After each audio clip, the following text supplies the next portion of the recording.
Now I will yield to, who am I yielding to? Distinguished guest, the President of the Republic of Korea. We needed the voice of God to tell us that. This is my video update from Larnaca, Cyprus on this August 19th, Saturday morning. Let's talk about some news.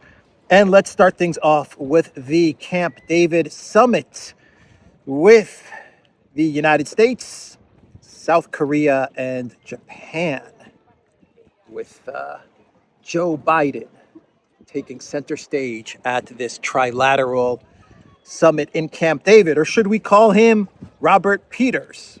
Or maybe call him J.R. Beware? I refer to him as Joe Bidenopoulos, Greece's favorite son. But you can choose your alias, your nickname for Joe Biden. He prefers to go by Robert Peters, from what I understand, at least when he's communicating with Hunter Biden and they're talking about Ukraine and Burisma. That's the name that Biden likes to go by, Robert Peters, or J.R. Beware. J.R. Beware. He should have used Joe Bidenopoulos. That would have been a better nickname when he was communicating with Hunter Biden about all the money that they're going to be making from Ukraine, from Project Ukraine and Burisma. Anyway, they had this meeting in Camp David and they talked about placing more sanctions on Russia, South Korea, Japan, and the United States. They talked about containing North Korea. A lot of talk about North Korea, and now North Korea is going to create advanced nuclear weapons or stuff like that, and they have to contain North Korea.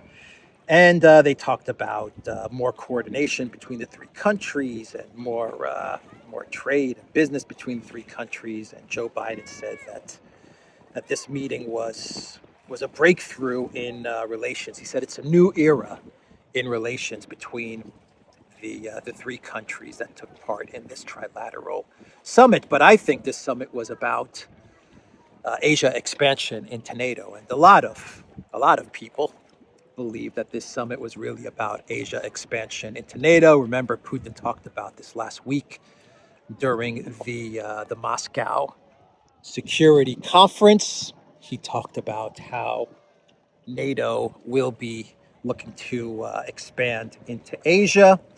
And I think these are kind of the first stages, the preparation that is taking place for a NATO expansion. And of course, it's going to involve Japan and South Korea. John Kirby, he came out with a statement and he said that there was no talk about expansion for NATO into Asia during this Camp David summit. He said they did not talk about NATO expansion, which to me means that they absolutely talked about NATO expansion. When Kirby comes out with a statement and says, we didn't talk about this, that means they absolutely did talk about this. And even the Chinese government, they came out with a statement via the embassy in Washington. And let me pull it up here. And they said that this trilateral summit between South Korea and Japan and the United States was all about NATO, and that any attempts to expand NATO into Asia is not going to work. The Chinese embassy in Washington warned that American plans to create military groups in the Asia-Pacific region are doomed to failure. Quote, military blocs will not receive support and will only meet with alertness and opposition from the countries of the region. This is what the Chinese embassy in Washington said. So that is what is going on in Camp David between Biden and the leaders of South Korea and Japan. And now let's talk about a New York Times article which came out yesterday and is getting a whole lot of attention. And this article has the title, Troop deaths and injuries in Ukraine war near 500,000, officials say. Ukraine and Russia have lost a staggering number of troops as Kiev's counteroffensive drags on. A lack of rapid medical care has added to the toll. Because of the title of this post, this New York Times article has gone viral. It is being shared a lot on Twitter and on Telegram. The 500,000 casualties, deaths, and injuries claim from the New York Times is grabbing a lot of people's attention. And the New York Times, they are getting this figure of 500,000 deaths and injuries from open sources.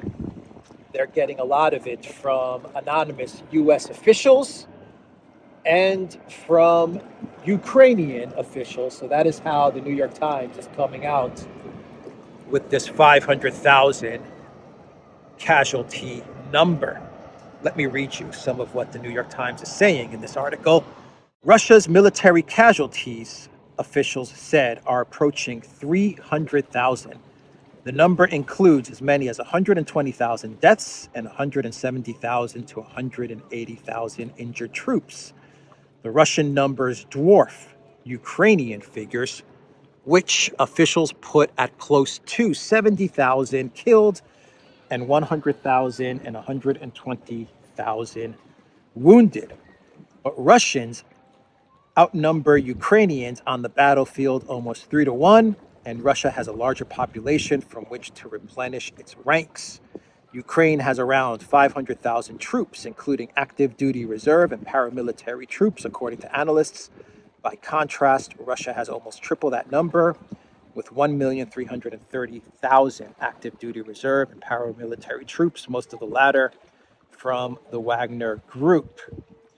So the figures that the New York Times is reporting, in my opinion, don't make much sense. Here they are saying that Russian casualties outnumber Ukraine casualties by almost double. Russia has suffered 300,000 total casualties, and Ukraine, according to the New York Times, has suffered something around 170,000 total casualties. Now, I say it doesn't make sense because the entire collective West, from the media to the military experts to the Russia experts and the Ukraine conflict experts, they all agree that Russia has an 8-1 or a 10-1 advantage over Ukraine as far as artillery is concerned. And the analysts and experts also agree that most of this conflict has been a war where Ukraine is fighting on the offensive and Russia is fighting on the defensive. So Russia is playing defense, and their strategy is looking at annihilating the Ukraine military, which is approaching them, while Ukraine's strategy has been to try and take territory. So they're on the move. So if you take these considerations into account, it makes it very difficult to believe that Russia's casualties are twice as much as Ukraine's casualties. I mean, you look at Bakhmut, Mariupol, and the 3 months of the counteroffensive, which has been a complete catastrophe and failure for Ukraine, and the numbers don't add up. The casualties that Ukraine suffered in Bakhmut are around 20 to 30,000, and maybe I'm lowballing it there. The casualties that Ukraine suffered in Mariupol have been placed at around 15 to 20,000. And according to the Russian Ministry of Defense, the casualties that Ukraine has suffered in the first 3 months of the failed big counteroffensive are 43,000 frontline deaths. That's not even total casualty. That's 43,000 frontline deaths. So the numbers that the New York Times is putting out there do not add up, and the Russian Ministry of Defense, the numbers that they have announced for Russian casualties is much, much lower than this 300,000 number. So anyway, that is what the New York Times is reporting. Those are the numbers that the New York Times is putting out there. A lot of discussion about these numbers. The New York Times also talks about how, in this article, how the Ukraine military has failed in the NATO way of war. They have failed in combined arms warfare, and now they're back to a war of attrition and a war using artillery. The New York Times says that in recent weeks, Ukraine has shifted its battlefield tactics, returning to its old ways of wearing down Russian forces with artillery and long-range missiles instead of plunging into minefields under fire. Once again, Russia has a huge artillery advantage. This is accepted by everybody, whether you're pro-Ukraine, pro-Russian, or in the middle. Everyone accepts the fact that Russia has a huge artillery advantage. And yet you have the New York Times saying that Ukraine has shifted its tactics and it's now wearing down the Russian military with artillery. This is just pretty much the parroting of the narrative that the Zelensky regime has come out with over the past couple of weeks, which is that the counteroffensive is going slow, and the objective of the counteroffensive is not to advance to the Sea of Azov, but the objective, according to the Zelensky regime and people like Podolyak and Danilov over the past couple of weeks, they claim that the objective all along has been to grind down the Russian military using Ukraine's artillery, which is, in my opinion, nonsense. Anyway, that is what the New York Times put out there. I think the main point of this article, in my opinion, is to continue to prepare the Collective West audience, the Collective West readership, for the coming collapse of the Zelensky regime and the coming collapse of Project Ukraine. And I say this because this article connects Ukraine's casualties to the casualties that the United States suffered in Vietnam. It says that Ukraine has suffered 2 to 3 times more casualties than what the U.S. suffered in Vietnam, and the U.S. lost the war in Vietnam, and they pulled out of Vietnam. So the article is kind of hinting at the reader that they should prepare themselves for some sort of Vietnam-like exit. I think that's the main purpose of this article, and so that they can soften the blow of defeat, they have to put out a number of Russian losses, which is way, way higher than I think anyone with any type of logic or common sense would claim to be accurate. So they have to soften the defeat by saying, yeah, we're going to pull out of Ukraine, pull out of Project Ukraine. Ukraine is going to lose this conflict, but at least Russia suffered twice as many casualties. So that's kind of the consolation that the readers get from the Collective West and from the New York Times. So 1945, they came out with an article, The Hard Reality, Ukraine's Last Gasp Offensive has failed. The cold, hard truth in the war between Russia and Ukraine today is that Ukraine's last gasp offensive has failed, and no amount of spin will change the outcome. And no amount of spin can change that outcome. And 1945 blames the collapse of Ukraine's offensive to the fact that Ukraine wasted too much time, men, resources, material in Bakhmut. It says that Ukraine should not have fought for every inch of Bakhmut. And what happened was that Ukraine got sucked into Bakhmut, and it lost a whole ton of military and vehicles and time and resources in Bakhmut. And now you have this failed offensive because of Bakhmut. So that is what 1945 is reporting.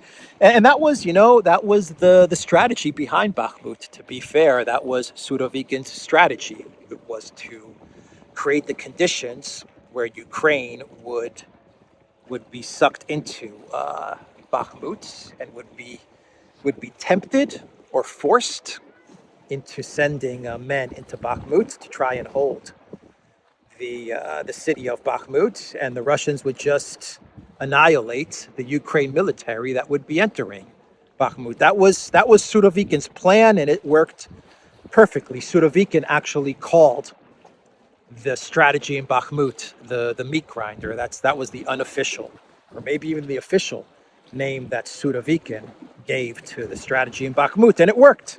He understood that the Zelensky regime would be forced or tempted or compelled to sending more and more troops and resources into Bakhmut, where the Russians would grind down those forces over time, and that's exactly what happened. And it also gave the Russian military time to continue to build their fortifications in Zaporozhye and Kherson for what they knew would be the spring, summer, fall, winter big counteroffensive. So Bakhmut was a perfect plan that Surovikin came up with, and it worked. And 1945 said it was that Surovikin plan in Bakhmut that has led to the failure of the Ukraine military across all the fronts. 1945 said that the Zelensky regime, they cannot blame the United States for their failure. No one can claim the United States didn't give Ukraine every chance to find out if it could succeed on the battlefield, as we provided literally thousands of armored vehicles, millions of shells, missiles, and bombs, and training, and intelligence support, along with scores of billions in other aid. But that help did not produce a Ukrainian victory. That is the article from 1945. ABC News, they put out an article with the title, Ukraine taking heavy casualties 10 weeks into its counteroffensive. 10 weeks. 10 weeks into its counteroffensive. They don't want to say 3 months. 10 weeks sounds better. 3 months into its counteroffensive, 3 months plus into the counteroffensive, and Ukraine is taking heavy casualties, according to ABC News.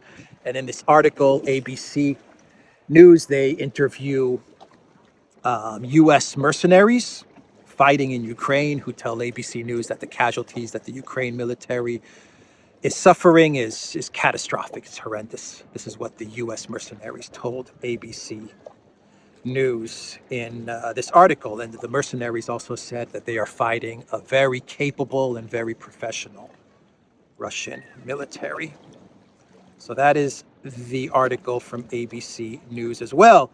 And Seymour Hersh, he put out an article where he claims that the end is near for the Biden White House and Project Ukraine. And he actually called the Biden White House is a strategy for Project Ukraine, as well as their overall foreign policy strategy. He called it a strategy of wishful thinking. I call it the hope strategy. Seymour Hersh called it the wishful thinking approach.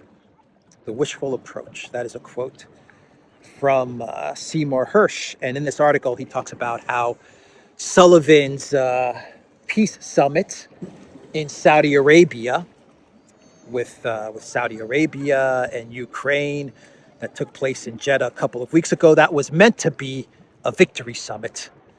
Sullivan and the Neocons, they thought that the big counteroffensive by that time would have delivered a crushing blow to the Russian military, would have reached the Sea of Azov. It would have forced Putin to think about some sort of capitulation. And the meeting in Jeddah was actually meant to bring 40 countries, most of them of the collective South.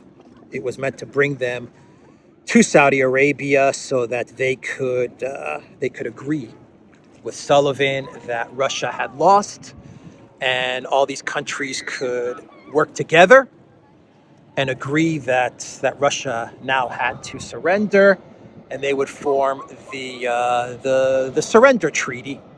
The collective West, the United States, as well as the BRICS nations and nations of the global South, they would meet in Saudi Arabia to put in place the conditions of Russia's surrender. So that was why, according to Seymour Hersh, the the summit in Saudi Arabia was organized. It was Russia's surrender summit and not Zelensky's peace formula summit, but it didn't turn out like that.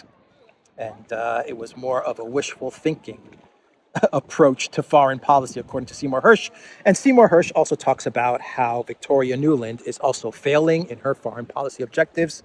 And he talks about Niger and how Victoria Nuland, she traveled to Niger and couldn't even get a meeting with the military leadership in Niger, and was forced to meet military defense officials of the junta in Niger, and that was it.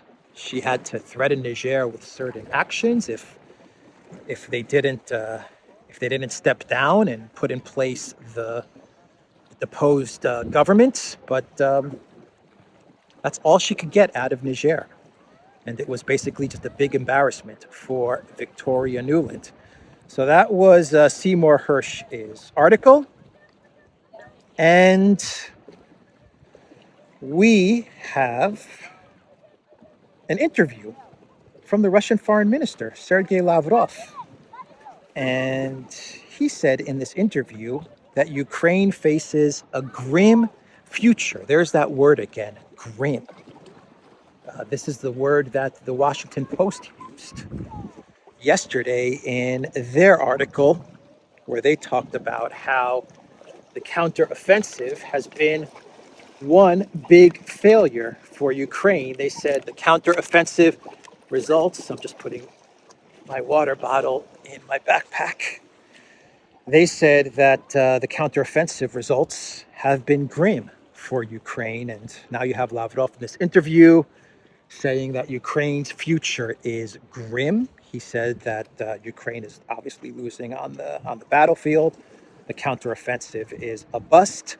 But he also said that Ukraine's economic future is grim because they're in complete debt to the collective West. And he said that most likely what's going to happen is that the collective West is going to ditch Project Ukraine, but keep Ukraine in this debt trap. And so the economic well-being of Ukraine and its people is very grim, according to Sergei Lavrov. He also said in this interview that any type of peace deal that's floated by the collective West is just a tactical ploy to gain time, to freeze the conflict so that they can figure out a way to rearm and re-equip Ukraine. He said that basically the outcome that Ukraine faces is going to be very much like what happened in Afghanistan. The United States is just going to ditch Project Ukraine and leave it in a world of hurt and in debt and in complete disarray, like they did in Afghanistan. But he said the collective West will keep Ukraine in debt, and they are going to compel Ukraine to pay off its debts. So that's pretty much what Sergei Lavrov said in this interview. And how are we doing on time here? How are we on time? I can't see because of the sun. I think I'm all right. The sun is really bright and I can't see the screen. Let's wrap up this video and talk about, before we get to our clown world, let's talk about Germany, and then we can talk about Niger. I wanted to talk a little bit about the grain deal and how there are reports that Russia, Turkey, and Qatar are setting up a new grain deal where they're going to secure grain from Russia, with Turkey as a coordinator and Qatar also in on the game, and they're going to secure grain from Russia to the countries that need the grain the most. And this is going to be a real grain deal outside of the grain deal that happened in Ukraine. And Ukrainian officials are freaking out because they're saying that this is a backstabbing of the initial grain deal, which was Ukrainian grain to the global south. But that grain never made it to the global south. It was actually being hoarded by the EU nations so that they can keep prices low, food prices low. And now you have Turkey, Russia, and Qatar saying, you know what? We'll make sure that grain from Russia reaches the poorest nations. We're going to make sure that that happens. And it looks like they're putting together a grain deal. The Economist, they came out with an article. The Neocon, publication Economist, they came out with an article And the title is Germany once again the sick man of Europe? This is what The Economist is reporting. They're saying that Germany is going to be the only big economy in 2000, the only big collective West economy that in 2023 will shrink. And they say that the German economy is collapsing. It has a lot of structural problems, and it has a lot of bureaucracy, and it's just not working well. And it says that Germany is now the sick man of Europe. It actually even says that Germany's car industry is also not doing so well because China is becoming the dominant player in car manufacturing. Actually, I saw this firsthand when I was in Russia. A lot of Chinese cars, in Russia now, and they work. I mean, they look good and they work. What can I say? So even the car market is fading for Germany. And finally, in Niger, we have reports that the ECOWAS countries, the Economic Community of West African States, has announced that a date has been set for military intervention in Niger. We don't know the date. It has not been disclosed, but there is a date. Interesting announcement. And the U.S. is also evacuating their drone bases out of Niger. So that's not a good sign. That must mean that something is about to go down in Niger. Let's do two clown worlds since we're on the topic of Niger and Africa. We had a statement. I'm going to walk in the water because it is super duper hot, so we're going to walk in a little and cool off. We had a statement. We cool off our feet. We had a statement from the Ukraine Foreign Minister, Mr. Dmitry Kuleba. I call him Dmitry Kalua. and he came out with a statement. All right. He came out with this statement. Let me read it to you. Ukraine's strategy is not to replace Russia, but to liberate Africa from Russian rule. This is according to Ukraine's foreign minister. He announced that a long-term fight to revive Kiev's relationship with Africa and reduce the grip of Moscow on this continent based, according to him, on coercion, corruption, and fear. Quote, many years have been lost, but we are going to push forward a Ukrainian-African renaissance to revive these relations. We don't want to be another Russia. Our strategy is not to replace Russia, but to liberate Africa from Russian rule. So, Dmitry Kuleba, the foreign minister of Ukraine, is saying that Ukraine is now focused on liberating Africa from Russian rule. Liberate Africa from Russian rule, and that's what Ukraine is going to do. Ukraine is going to help liberate Africa from Russia. Interesting statement from Mr. Kalua, otherwise known as Mr. Kuleba. Oh, man. They really are delusional.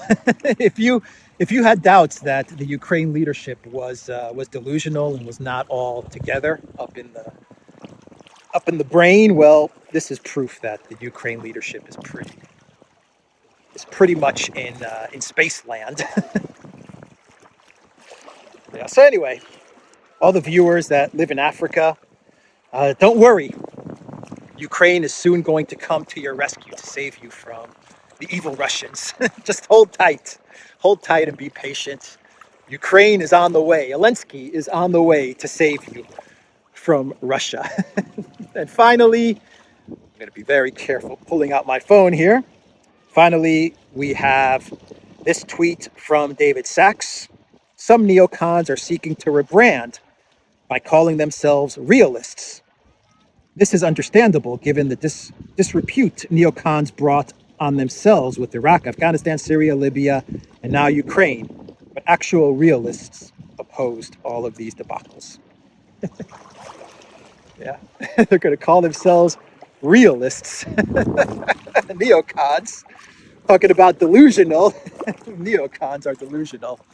Or should we call them realists now? Up is down, left is right, black is white. And neocons are going to rebrand themselves as realists. All right, everybody, that's the video. The Duran.locals.com. We are on ODYSEE, BitChute, Telegram, and Rockfin. Go to the Duran shop, 10% off. Use the code GOOD-DAY. Stick with me. Another plane is about to land. That's it for the news, but let's see who's visiting us today, from what country. Let's see, this airline is from, hope I can make it out.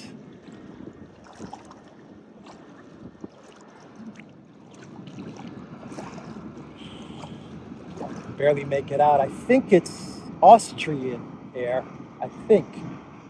I can't make out the writing, but that red logo looks like Austria. Maybe. Anyway, that's the video, everybody. Take care.